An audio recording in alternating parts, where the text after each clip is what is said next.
And welcome back to the Kerrnel does Feed the Beast.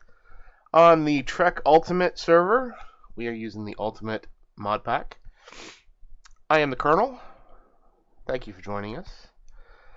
So from the last episode, we had quite a bit of shenanigans going on.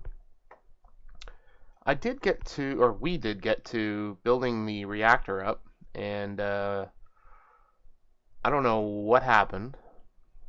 We were using a very safe recipe for the reactor, and we had been using it for a couple of days, and suddenly things blew up. I don't know why. My speculation is that there was a grief situation, but there's a bit of a jury's out on that, shall we say. So, oddly enough, none of the machines got destroyed. The blast pattern somehow created a V in this floor. I'm not really sure how that happened.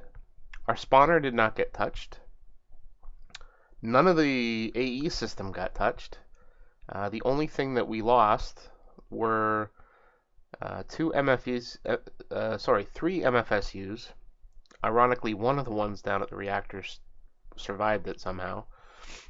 All of the reactor was destroyed, and the front of the spawner was destroyed, so all of the mobs could get out, and we lost half of a blast furnace. Nothing else got touched, so I'm not convinced. However, we'll get to the reactor in probably in the next episode, because we still haven't got that back online yet. We have enough power to get us through, so we will do that. In the meantime, I actually went through and recorded a full episode of our MultiFarm build, and unfortunately, I didn't have the sound on. I had set it up so that I could do a Skype recording, and unfortunately, I didn't set it back. So, here I am now with another episode, and I'm going to show you what we built. And what I've done here is these are chunk boundaries, so that we know, how far the we've got a what are those stupid things called? Chunk loader. We got a chunk loader in the middle there, and I just want to make sure that we're not building stuff too far away. So this is a chunk boundary, and we should be fine. And we're coming out here to where we have our farm set up. So I built the bottom layer, and the bottom layer is basically just a tree farm. And we're going to use that tree farm eventually to power a boiler. Similar to what we've got going back at the other side of the base with the blaze rods, I want to get the charcoal, get some charcoal going from the wood that we harvest from these tree farms. And then obviously if we get enough saplings, we'll start using the saplings to create biofuel and hopefully fuel a liquid fueled boiler. So we have plenty of MJ out to do with what we need to do.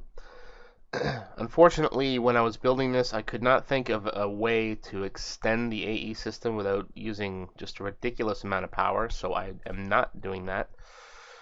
We have decided that I think we're going to just keep this self-contained. We may put a boiler in this room. I'm not positive.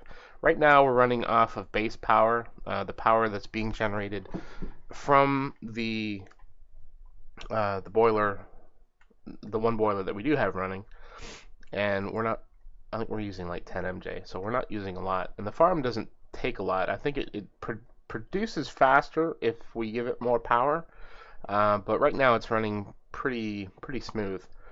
I still have yet to connect it up. Our quarries are actually almost finished their run, so I didn't want to hook it up yet. There is a chest here that I'm using for something else, but I'll be putting the chest here, and we'll basically branch off all of the dirt that we get from the quarry system to feed into this system, because this farm does require dirt.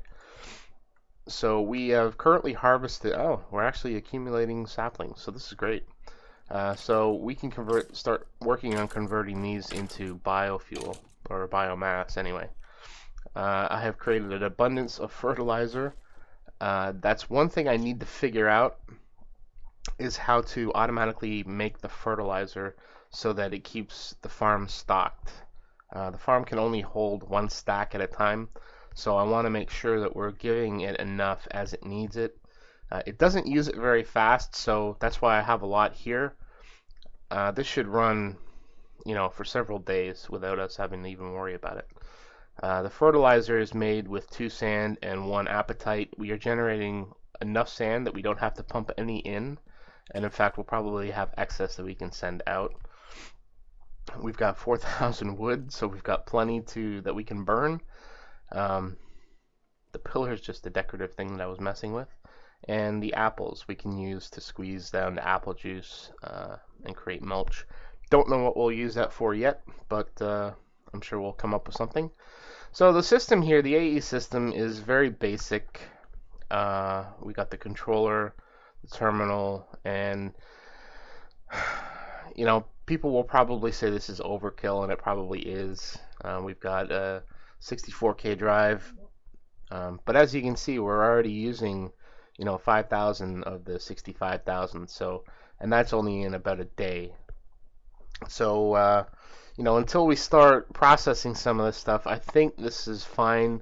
We do have room to expand if we need to. Hopefully we don't, but we have the materials, so why not? And this is probably a waste, to be honest with you.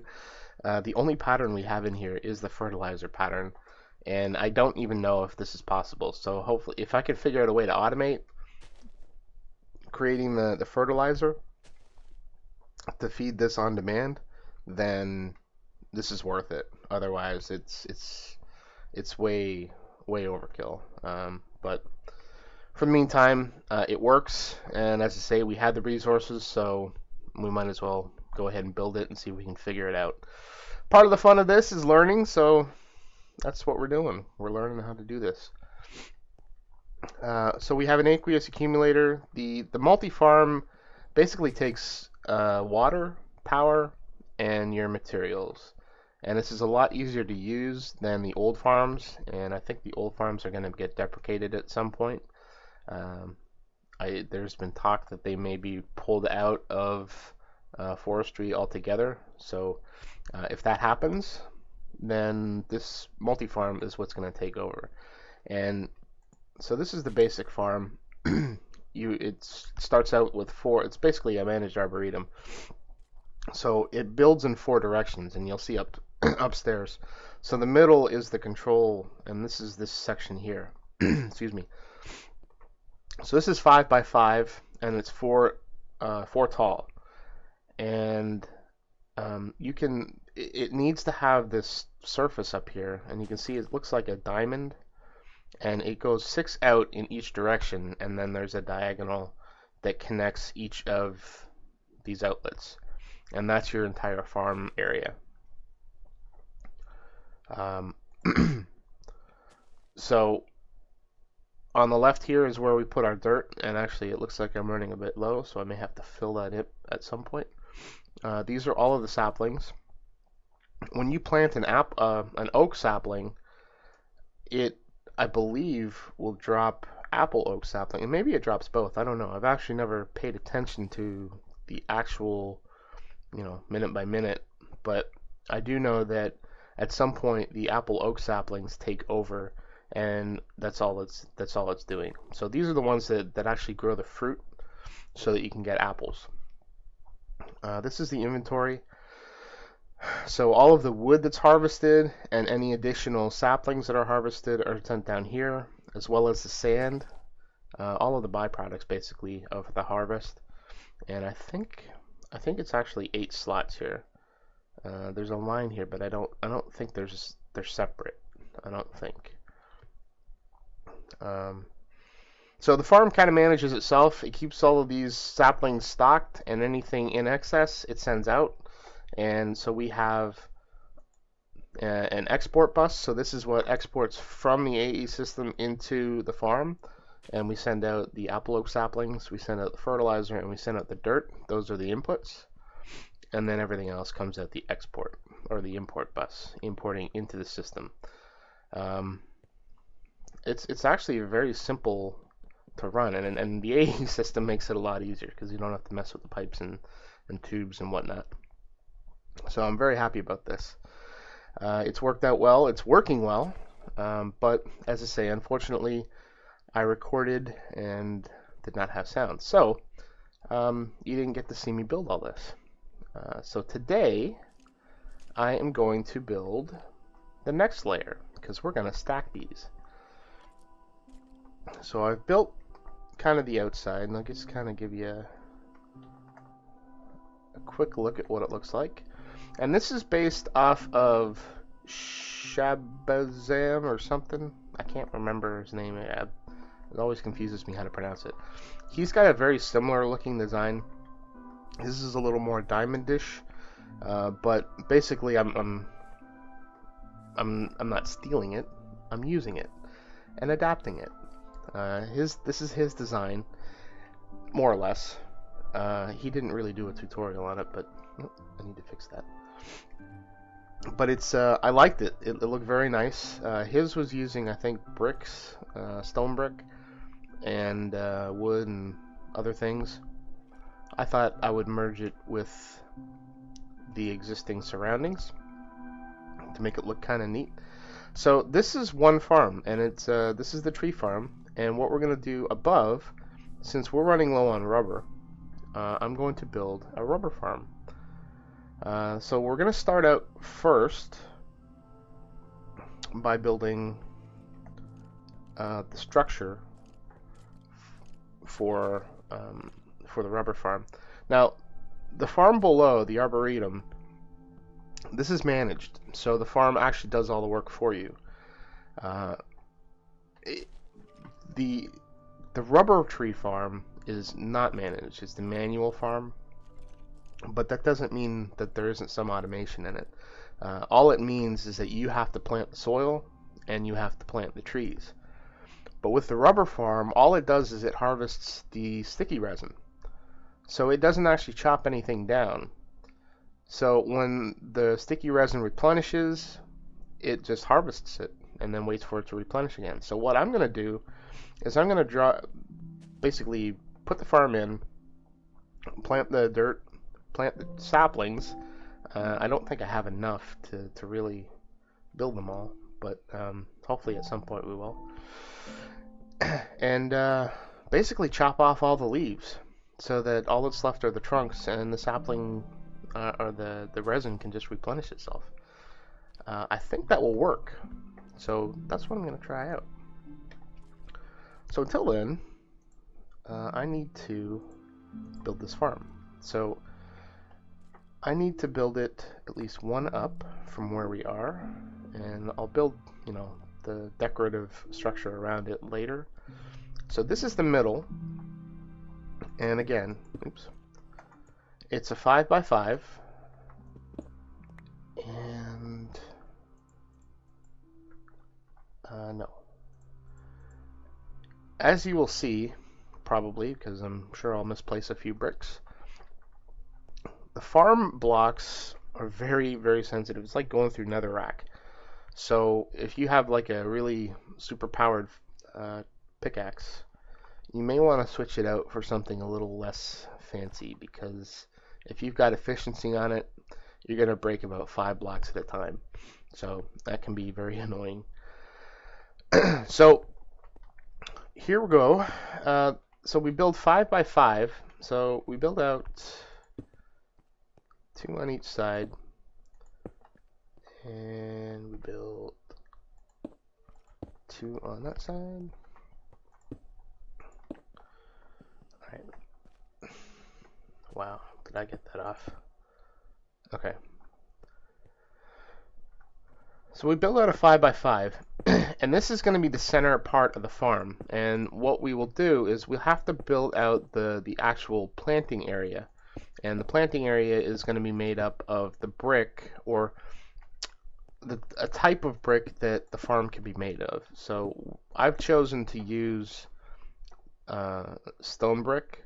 You could also use chiseled stone brick. I believe you can use cobblestone. There are a few types of bricks or a few types of blocks that you can use. I think sand is one of them as well. I think sandstone is another. So you can build them out of those blocks, and then the actual planting platform builds around it in that diamond formation, but it has to be made of one of the same type of the blocks. So I could have used chiseled stone brick block or whatever it's called for this, and use stone brick outside, or I could use chiseled stone brick outside and leave this the way it is. You know, you can mix and match. But I'm a little anal retentive, so I like to have things uniform. Not one for a lot of decoration. I like to make things look nice, but sometimes it's function over form. So we go 5 by 5, so that's 2 layers.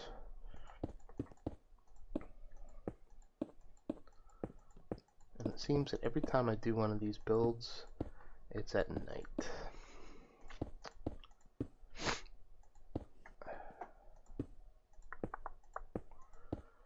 Alright, so I'm going to hold off placing the final block because I want to show you, when you know that the farm is finally created, so again we're 4 tall, it will draw a line on the second row. Oh, that's why. Okay, so basically your structure is 100 blocks, and you need to have at least 3 other blocks, and those blocks are your... Oh, I do have enough. Oh, what happened there? Oh, that was cool. A little bit of a glitch. So the other blocks are your gearbox, which is what you get your power into, your farm hatch, which is where your items go, and then your farm valve, which is where your water goes. So we're coming in the back, and we want to make it look basically exactly the same as the farm down here. So we have our our valve, our gearbox, and our hatch. And all those lines are going to come out this way and go up. So farm, okay, so valve, gearbox, and hatch.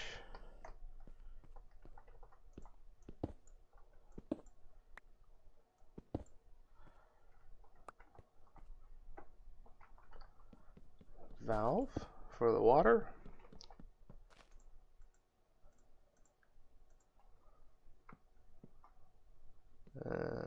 This is the gearbox, and this is the hatch, and we don't need that block down there.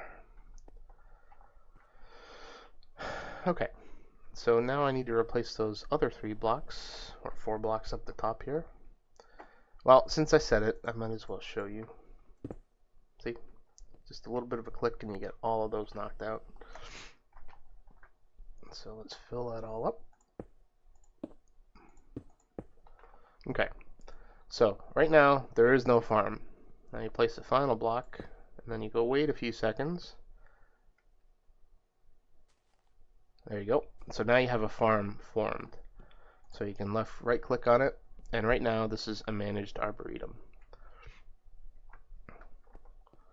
So I don't have the brick to pop that over to make it closed. Alright, so now what I need to do is fill in this hole.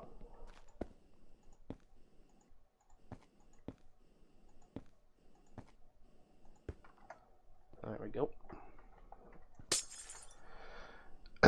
So now what I need to do is basically make this into, instead of an arboretum, I want to make it into a rubber farm. Now, one of the options that you have with these is that you can make each of these directions something different.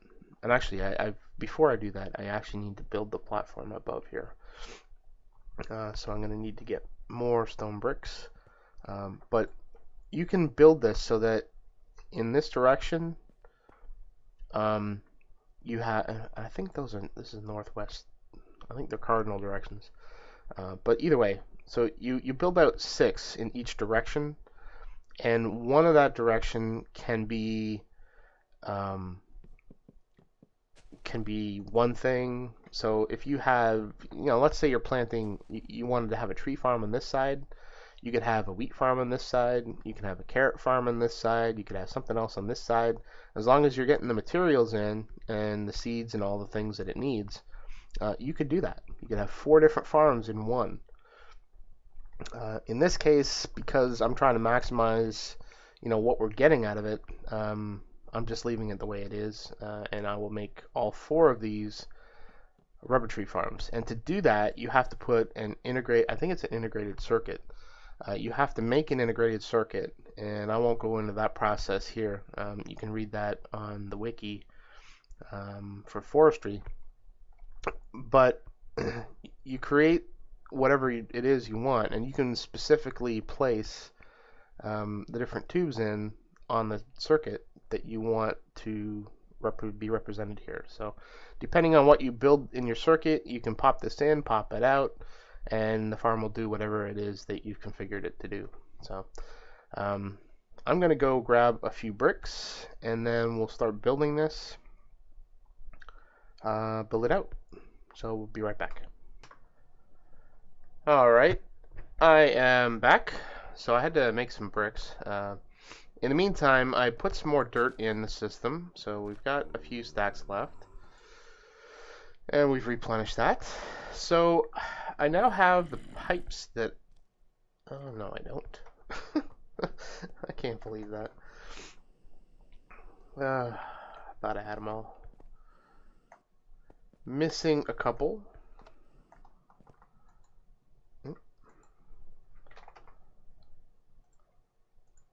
Now I have what I need. Let's do this the easy way. Oh, I can't do that. I had to turn chat off every time I record because, well, sometimes we shouldn't be seeing what's in chat. So, alright. So I want to now run the liquid ducts.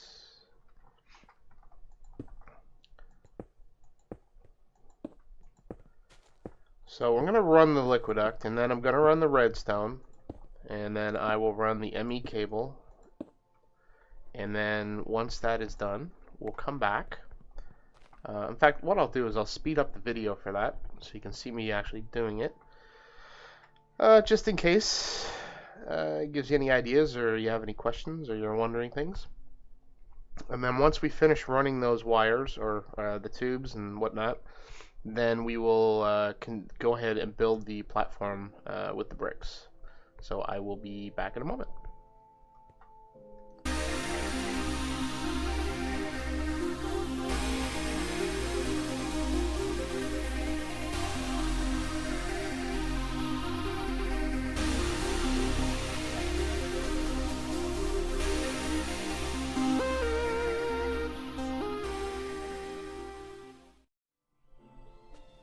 Okay, so now we are ready to connect up, just like we did below. We want to export items into the top, and we want to import items out of the bottom.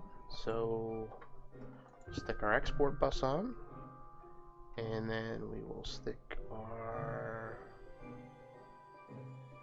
Are you kidding me? I know I created this stupid thing. Alright, I'll have to go back and get that. But either way, we now have all of these run. I need to connect up the liquid duct so that we get water. So as I'm passing it, I will do that. Excuse me.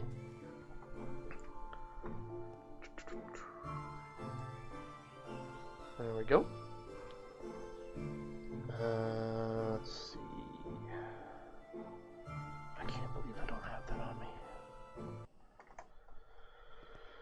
Okay, so we have our export bus on top, moving stacks, and we have our import bus. Oh, you dog.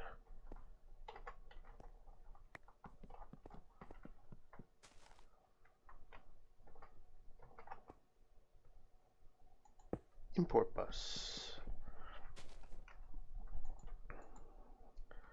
Alright, so we need to filter on this. Alright, so we got our water. Excuse me. So now we need to... the only thing... Actually, you know what? This is going to be an unmanaged farm, so there isn't anything that we're going to actually have to import into the farm. So the export bus, I don't think we even need. We just need to pull stuff out of it. Huh. I don't know why I didn't think of that before. Alright. So, before we get the farm going, we actually have to have a place for it to actually plant its stuff. I'm sorry, we're going to plant the stuff, so we need a platform to do that. So we got to build out 6 from each side. And now this is a 5x5x4 farm. So we are 1, 2, 3, 4, 5, 6. So we need to build this out. There are various different sizes of farms that you can build. And I will provide a link, I think, to the MultiFarm page on the Forestry site. I can't remember the guy's name that did it, but I'll provide a link. Wow, and you can look it up, and it actually has a very nicely laid out page on how to do the various layouts that you can build with the farm. I'm having so many problems with this.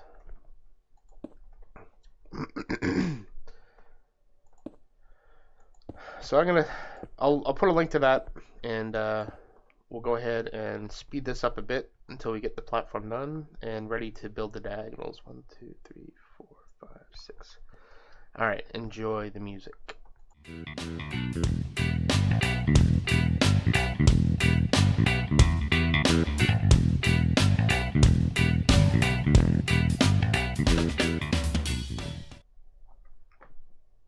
Okay, so we have our 4 directions done. Now we just need to build the diagonals, and for that you just go 1 in and then just go all the way around. And one thing that I don't think a lot of people take into account, and I didn't, was light. So I'm building this platform, and I've got a roof on the lower section down there. But at night I noticed that the production goes down, which is a natural thing. You would assume that would happen with any farm, but I didn't even think of it when it came to this. So what I've done is, because of the way that I've got this laid out, and by that I mean that we're basically building everything flush. Wow, that is just amazing. So we're basically building this flush with the farm, this platform. You can actually build this platform 1 down, or 2 down, or 3 down, and have the farm block actually popping up out of the middle. I didn't like that look, and kind of a benefit of doing it the way I did it, and I didn't even realize it at the time, was that when you plant the dirt, your farm blocks are now recessed 1 down from the level that everything's going to be growing at. And I'll show that to you in a second with the farm below. What we've got is an opportunity to put lights. I've got some glowstone that I put in the middle here. So this is providing, it's not providing enough light for the entire farm, but it's providing enough light for like 15, 14, 13, 12, 11. So I think I can't remember what it is that plants need to grow at, but I mean you're almost providing like level 9 for the things on the outer edge. So there's plenty of light out there for the farm and for the trees to use. So that is what I've done, and I noticed, and it could be coincidence, but I thought I noticed an increase in the production of the trees when one off here. When I put those glowstone blocks in. I thought I was one off. I am one off. There we go. Okay, so there's your diamond structure. And that is what a basic, this is the biggest size you can get, but this is what the farm block looks like when it's done. And I seem to be missing a couple of blocks here. Why am I missing some blocks? I'll have to figure that out later. That took a while in itself to do. So let me put some torches down here so we don't get some critters up. I think we're good. Okay, so this basically is done. What I need to do is now plant dirt above, which I think we'll do in the next episode. We are running a little long on this one, so I will continue the farm build in part 2. In the meantime, please leave a comment if you think that there's something that can be improved upon, or if you have any suggestions. I'm obviously well open to any feedback, especially if there's something that I can improve upon. So please come back and join us for the next episode when we finish building our manual rubber farm. And until then, take care.